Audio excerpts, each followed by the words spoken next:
Olá, eu sou Gabriel Estrela e esse é o AgroAmérica, programa em parceria com o Instituto Interamericano de Cooperação para a Agricultura, o ICA, aqui no Agro Mais.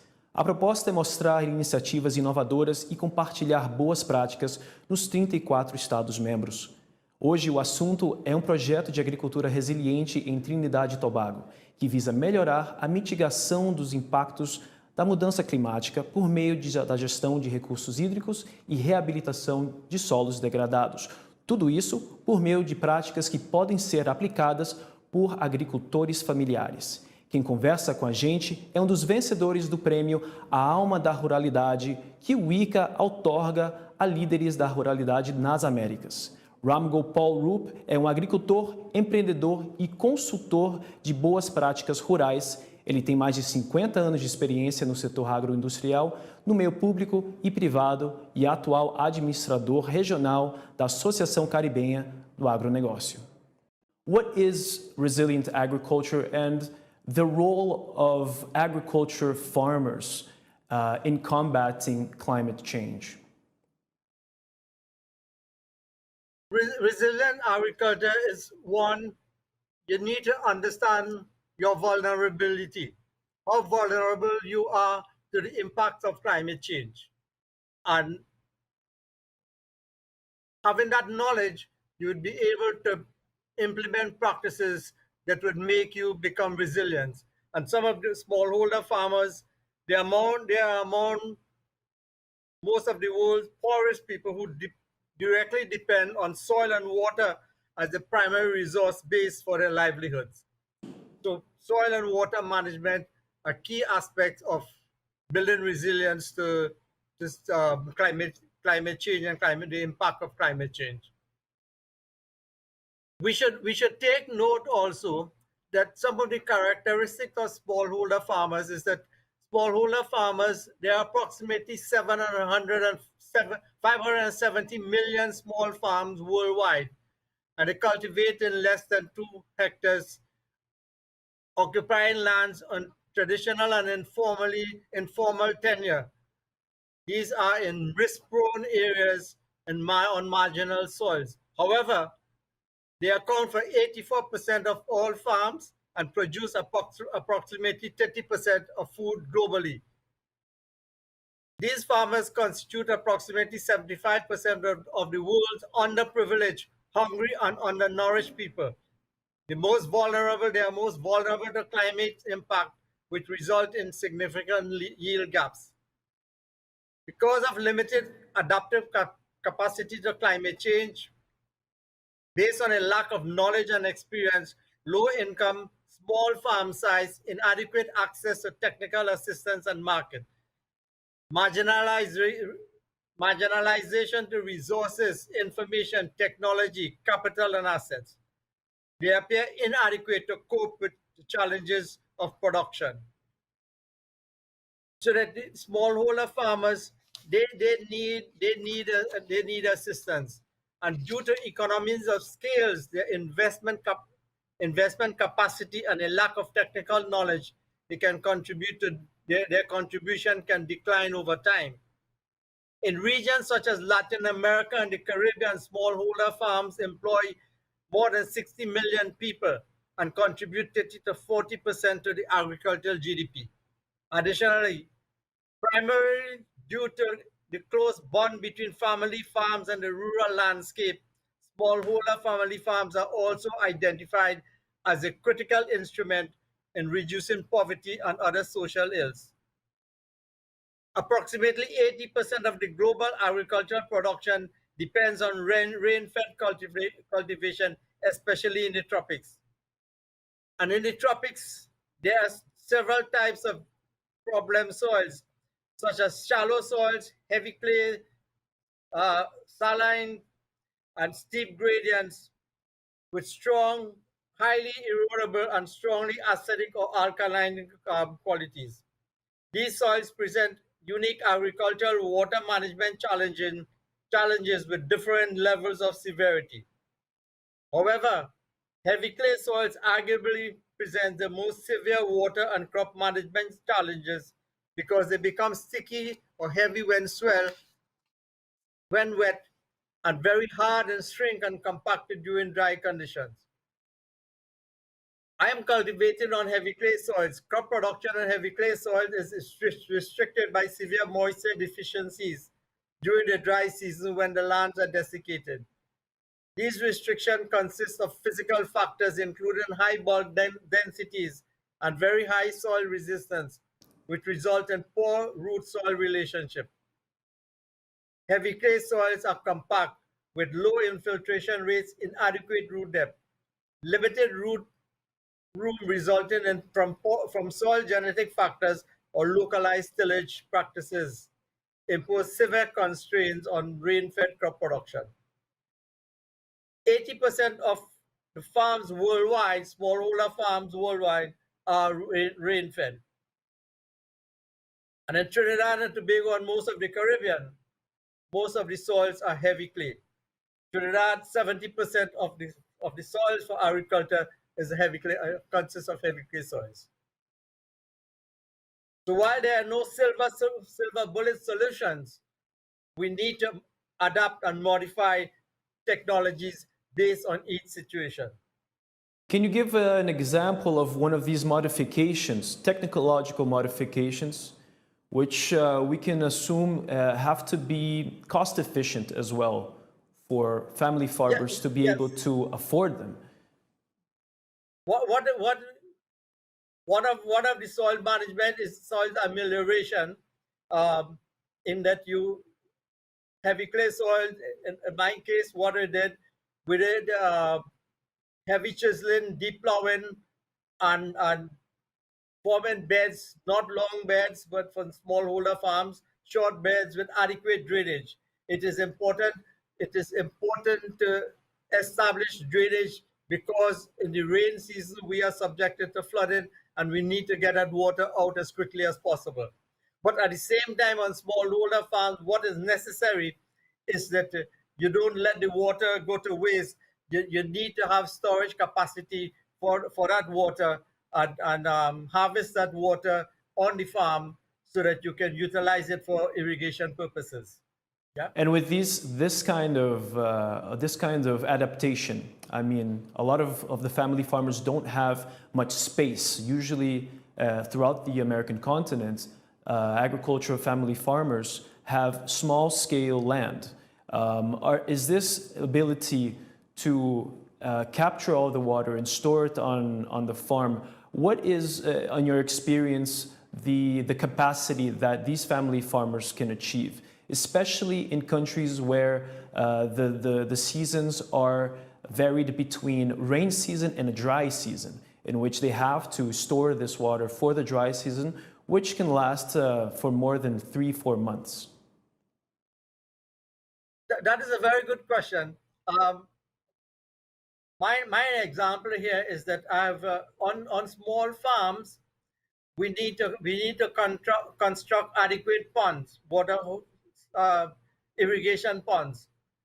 When I say ponds, I mean these ponds should be constructed to technical specifications, not just digging a hole in the ground, but you need to line these ponds properly and set your drainage should be linked so that the water from your farms can be harvested and recycled back into your pond, so that you would be able to store as much water and plan your cropping patterns so that you would be able to survive for the 3 or 4 months of extreme dry weather. Because in the rainy season, you must be able to provide a situation where you can get that water out of your farm. And there would be need to have spillways. So from your pond, you can let that excess water go flow into the receiving environment, such as the water channels and rivers and so forth. I wanted to know, what are some of the agroecological practices to rehabilitate soil, especially in areas that are already arid and that need to be rehabilitated around the continent? And if you have an example in Trinidad and Tobago, please share with us. Oh yes. As I said, My farm is a smallholder farm, 1.5 hectares. And we have ameliorated that farm, add limestone, and your practices should be based on the agroecology techniques, where you minimize your use of pesticide and weedicide, and we need to cultivate on small farms.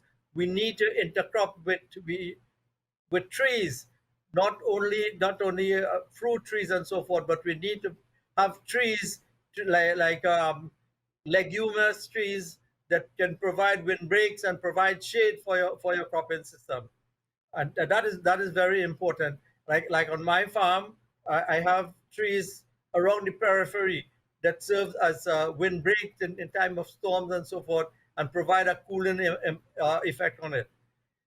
Uh, Weed control, what we do with weed control, we cut the grass and leave it as mulch. So you keep your land, you keep the help to keep the land cool during the dry season.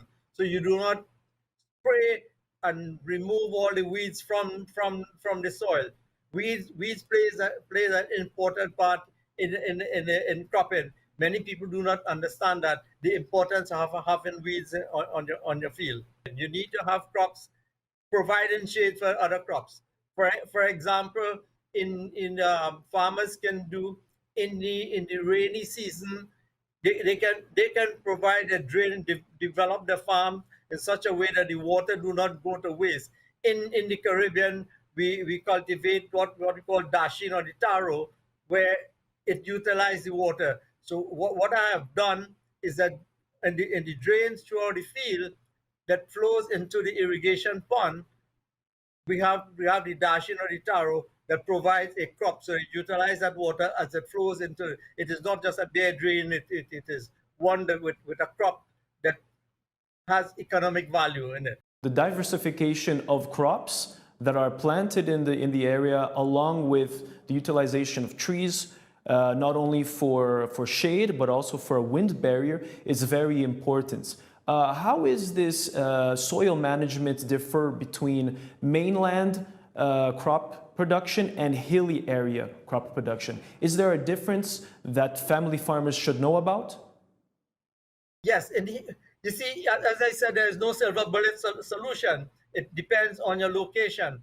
But in hilly areas, what we need to learn, and there's what I talk about, the technical competence of smallholder farmers, and whether they need that support, is that on hilly areas, we need to cultivate along the contours, but along the contours also you need to plant trees. We need to populate the land with trees. The last IPSS IPCC report said that we are nearing 1.5 degrees increase, so that we have to do things. We need to cover the land space. Um, they in many countries they look at trying to get into protective agriculture, but protective agriculture can just do so much, protect you, but it cannot protect the environment. You need trees. And so the power of the agricultural farmer who has small area, may it be in Trinidad and Tobago, in Argentina, in Brazil, in Mexico, or in other countries, they have a fundamental role in the climate change agenda as well. What are some of the points that we haven't spoken about, aside from crop diversification, the implementation of forests, and not also cutting down forests in order to have a larger and more direct impact on the mitigation of climate change? Yes, you see, cut it down. Every tree that you cut down, you need to plant back one. It is very important, and it took years for a tree to grow, and you need to be selective in the trees. There are trees that we plant in many regions, which is the neem, which has it it acts as a pesticide, or also it help keep the environment cool, and it is very green and shady and spreads out, so that you have to change. We need to talk about agroecology. We need, because it is one of the system where we can integrate our cropping patterns and get away from monocropping, so that we can contribute towards building resilience to the impact of climate change. And this is what you spoke about earlier. How do you build resilience? But you need to build resilience not only on one prong, but on your whole aspect of smallholder farming. A point of smallholder farming also is that there's an aging population on smallholder farm, and what is the situation with succession planning? How do we encourage youths to be on the farm? It is a challenge, and as I said earlier, most of these farms operate without land tenure, or informal land tenure, and they are mostly on marginal or risk-prone environment. And with smallholder family and small farms, how many children can remain on the farm? So it is not just planting, but it's a whole business concept on sustainable agriculture, and that is what we have to focus.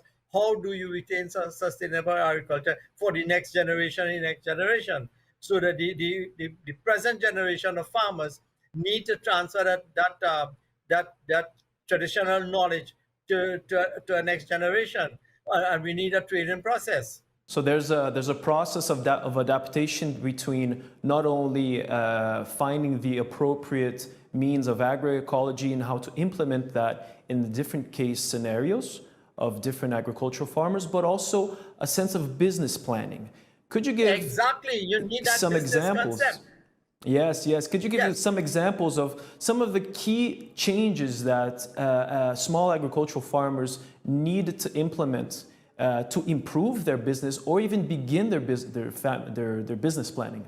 30 years ago, I have started as a smallholder farmer. I'm a graduate in agriculture, but 30 years ago, I have started implemented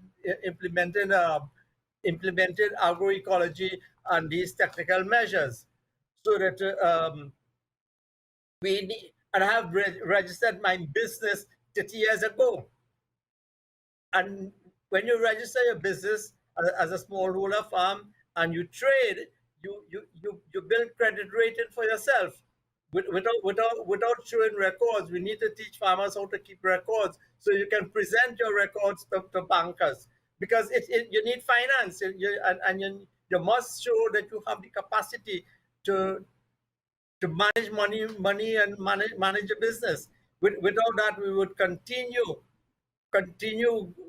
in cycles. Remember, smallholder farmers, they are guilty of their own self-exploitation. Given this scenario, we know that to have credit access, obviously presenting your credentials, being able to keep these records are very important for anybody in society. Now I'd like to know a little bit about what are the key practices that you think small family farmers need to learn or implement in order to create this better scenario for themselves. You said that they needed a role model, let's say, or a messenger, but what are one of these key practices that you find is very necessary within, let's say, a family that is usually poor, does not have many resources? What can they do to improve their situation? Well, what I've been talking over the years is that smallholder farms and family farms, you need to be living on your farm, and the authorities, government, and so on need to provide infrastructure for these family farms to stay on their farm. You, if they are living in distance away from the farm, I have implemented the concept of lean management. And your lean management is to reduce waste in all aspects of your business. And lean management is that we that in reducing waste, you're reducing waste in movement. And if you are on your farm, you have to design your farm in such a way that you minimize wastage uh, in time and movement, but you'll be able to reduce wastage with with your harvest. Because if you do not have storage facilities, when you harvest your product and it is exposed to the sun and the rain, you would your crop would start deteriorated, your harvest will start deteriorated immediately after harvest. And we are in pandemic, we're in climate, we're in COVID.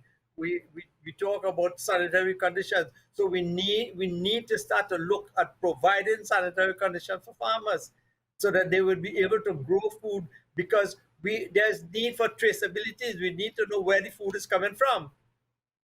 And your people need to be accounted where your food is coming from, your method of production, and all your sanitary measures and so forth. So it's a different type of thinking that need to a messenger to give this different type of thinking, and to talk about succession planning. And you just do not talk about succession planning. For example, in my case, I have implemented succession planning. I inherited my farm from my parents, and work on it for 40 years, and now I've passed it on to my son. uh, he's an engineer. That's my son, but I have developed something that he can follow. and Yes. and and and you must be able to work your farm, that you can harvest and sell something on a weekly basis, throughout the year.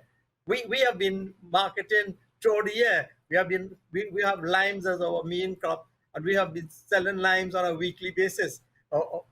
From 3 to 1.5 hectares, we have about approximately one hectare, 1.2 hectares cultivated with limes, and we can harvest as much as 10, 15,000 limes on a weekly basis. Talking about crop diversification as well as having something year-round, one of your projects is also on cassava plantation, correct? And cassava can be cultivated in many different regions. At least here in Brazil, it's a very, very popular crop, and we consume it in very different ways. Could you, presumably, because we don't have much time, talk Okay. about this project for us, please? But this project is this cassava project is not my personal project. I work as a consultant with the Trinidad and Tobago Agribusiness Association, where there was a 5-year project to develop the agricultural sector, and complete with the Caribbean Agribusiness Association also. So what we did with the leading regional organizations like ICA, CARDI, FAO, the CTA. We link with the farmers who grow in cassava. We link with Clayuca. We link with Venezuela, and get get farmers to grow cassava. What has happened is that with the closure of the sugar industry in Trinidad, most of the sugar land, it is not conducive to growing vegetable crops as such, but it is easy to grow crops like cassava. So there's an extensive production of cassava. What we have done with cassava, we look at developing the value chain and different products from it. So if I can show you here, we produce the cassava bread from from it. We produce cassava logs, and so the value added to it, and you produce it in a very attractive packaging.